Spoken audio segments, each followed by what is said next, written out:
Shalom murid Kristus, pada hari ini kita akan belajar tentang salah satu sebutan untuk Tuhan Yesus, yaitu jalan, kebenaran, dan hidup.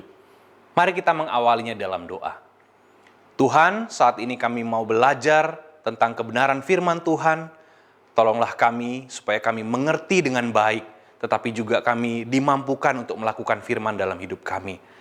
Terpujilah namamu, dalam nama Tuhan Yesus kami berdoa dan bersyukur. Amin. Firman Tuhan yang menjadi dasar perenungan kita diambil dari Yohanes 14 ayat 6. Kata Yesus kepadanya, "Akulah jalan dan kebenaran dan hidup. Tidak ada seorang pun yang datang kepada Bapa kalau tidak melalui aku." Murid Kristus, sebelum Yesus mengatakan, "Akulah jalan, kebenaran, dan hidup," di ayat sebelumnya, ada seorang murid Yesus yang bernama Thomas bertanya kepadanya, "Tuhan, kami tidak tahu kemana engkau pergi. Jadi bagaimana caranya kami tahu ke situ?"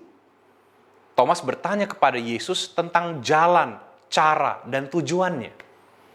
Dengan lugas, Yesus menegaskan bahwa dialah jalan, kebenaran, sekaligus tujuan hidup manusia. Karena Yesus adalah Allah sang kebenaran dan hidup itu sendiri, yang datang mengambil rupa manusia. Ia dapat menjadi jalan bagi manusia untuk sampai kepada Allah. Banyak nabi dan tokoh agama mengajarkan bahwa mereka menunjukkan jalan kepada Allah.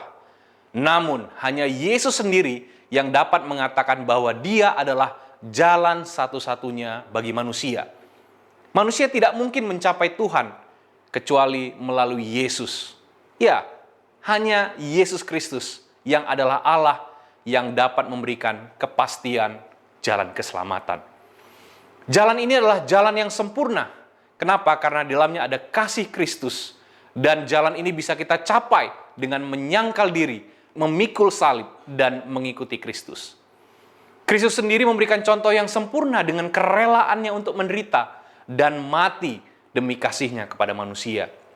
Melalui pemberian diri yang total seperti inilah, yang didasari kasih yang sempurna, seseorang dapat mencapai jalan kesempurnaan, yaitu jalan Kristus.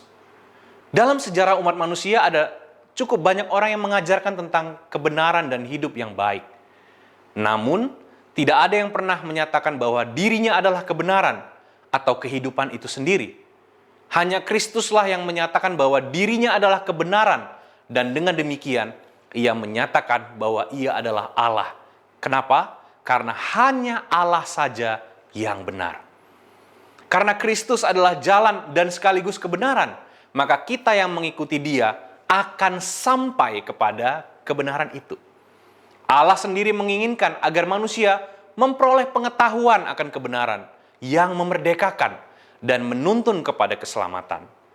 Dengan mengikuti jalan Kristus, kita akan memperoleh kehidupan yang kekal. Mari kita merefleksikan renungan ini dengan menjawab dua pertanyaan. Yang pertama, siapakah yang dapat menuntunmu kepada kebenaran dan hidup? Yang kedua, bila kamu mau mencapai hidup yang kekal, bagaimana jalannya? Mari kita berdoa. Bapa di surga, kami bersyukur berterima kasih. Kami diyakinkan, dimantapkan iman kami bahwa Engkaulah Yesus, satu-satunya jalan, satu-satunya kebenaran, dan satu-satunya yang membawa kami kepada hidup yang kekal. Biarlah kami memaknai kebenaran itu di dalam kehidupan kami sehari-hari, sehingga kami menunjukkan identitas kami sebagai murid Kristus yang sejati. Terima kasih, terpujilah namamu, dalam nama Tuhan Yesus kami berdoa dan bersyukur. Amin.